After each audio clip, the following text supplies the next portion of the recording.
All right, let's get right into it. Today, we're unpacking an incredibly charged piece of media from the YouTube channel Bald and Based.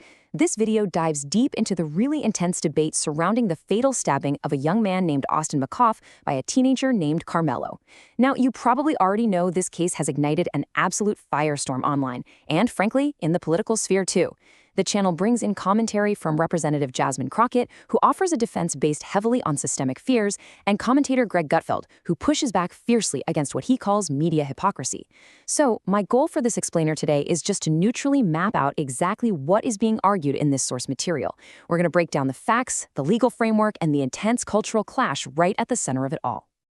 Okay, let's dive into this. Here is the clear step-by-step roadmap we'll use to navigate these arguments today. First, we'll look at the incident itself. Second, the legal context under Texas law. Third, the racial narrative introduced by politicians. Fourth, claims of media double standards. And finally, the ultimate debate of accountability versus ideology.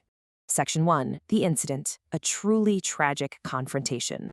According to the broadcast, the physical altercation culminated in Carmelo striking Austin with a sharp tool just one single time. The strike was reportedly about 2 inches deep. Now, the commentators really emphasized this point. This wasn't some frenzied multi-strike attack. It was a single, fatal blow that instantly transformed a confrontation inside a tent into a profound tragedy. And that single strike, that's what sparked this entire legal and cultural debate we're analyzing today. Now, what's really interesting about this is how Representative Jasmine Crockett frames the actual weapon used. She argues that the tool was basically akin to a small Swiss Army knife, complete with the little scissors and everything. Her argument here is that because of its small size, you wouldn't naturally view it as a deadly weapon, especially, she notes, if a smaller individual is using it to defend against a 300-pound man. She suggests that in that terrifying, split-second scenario, the teenager wasn't just limited to using his fists. But the Bald and Based host aggressively anchors us right back to the harsh reality of the situation. Despite all these debates over the exact size or the specific classification of the multi-tool, the undisputed facts remain. A young life was tragically lost, and a guilty verdict was handed down in a court of law. The host argues that focusing on the precise dimensions of the knife is honestly a deliberate distraction from that irreversible outcome. Moving on to Section 2, the legal context. Let's look at Texas self-defense laws.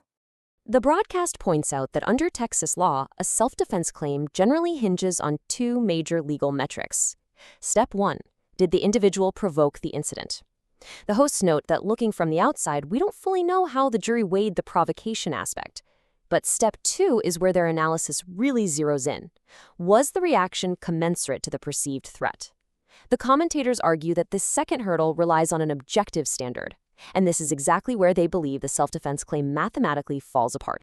So let's break down that contrast, because it's crucial.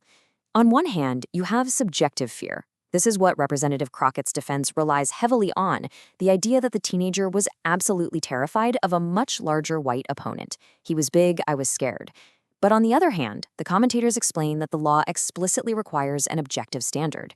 You can't just claim you were scared and use that as blanket justification for lethal force. The reaction has to be legally commensurate to the actual threat presented in reality. They argue that pulling a knife in what was otherwise a physical scuffle violates that objective standard completely. And honestly, the commentators in the video express absolute bafflement over how the defense handled this entire trial. I mean, we're talking about a defendant with a good GPA, a steady job, coming from an intact family. Yet, his defense allegedly only called his mother to the stand for about 10 minutes. That's it. They didn't call his father, who had actually been out advocating for him in the press. They skipped over employers or teachers who could have vouched for his character. Furthermore, the host strongly questioned why a manslaughter plea wasn't pursued. Manslaughter carries a maximum of 20 years. Instead, they risked it all and ultimately received a devastating 35-year sentence.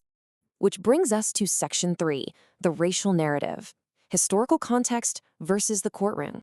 Representative Crockett's commentary really shifts the entire incident through a racial lens. To quote her directly from the source, she states, "Listen, a lot of people don't know what it is to live as a black person in this country."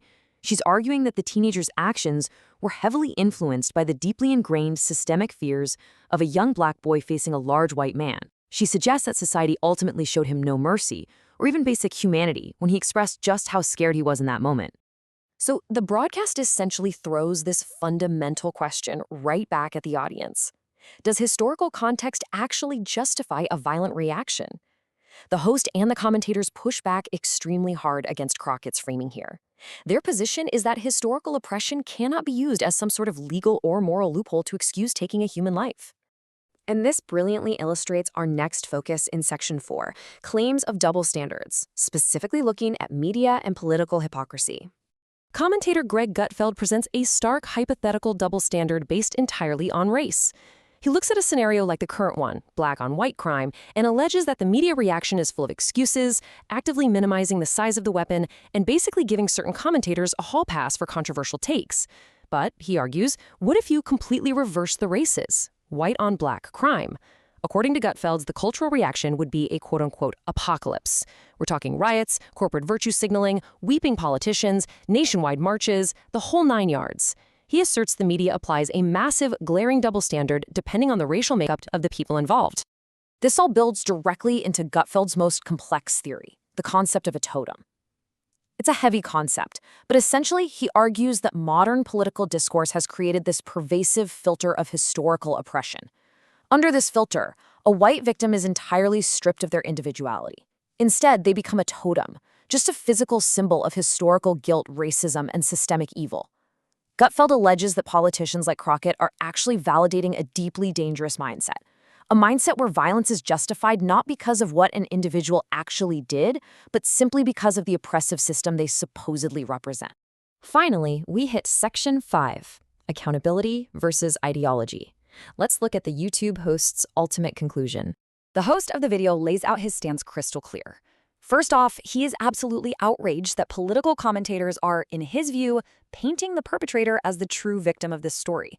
Second, he demands that our focus needs to remain on justice for the actual victim, Austin McCaff and his grieving family. Third, he insists that we have to reject these overarching racial narratives when we're looking at courtroom cases, and instead we need to rely solely on the facts at hand. And finally, he advocates for a hard return to strict personal responsibility, totally regardless of someone's background. To really drive his point home, the host circles all the way back to that argument about the Swiss Army knife. He asks a pretty blunt question. If the weapon was capable of killing someone, shouldn't that be the focus? To him, sitting around debating whether a blade is 2 inches or 5 inches, or if it happens to have little scissors attached to it, it's a completely offensive distraction. The immutable fact is that the tool was lethal, and the consequences of using it were permanent. So, that leaves us with one final, incredibly provocative thought to ponder from today's explainer. Should accountability ever depend on race, politics, or the size of the weapon used? The commentators we analyzed today argue absolutely not, asserting that true justice simply has to be blind to ideology. But as we've seen unpacking all this, the cultural conversation surrounding these tragic events is anything but simple. It's complicated, it's painful, and it requires us to keep asking the hard questions.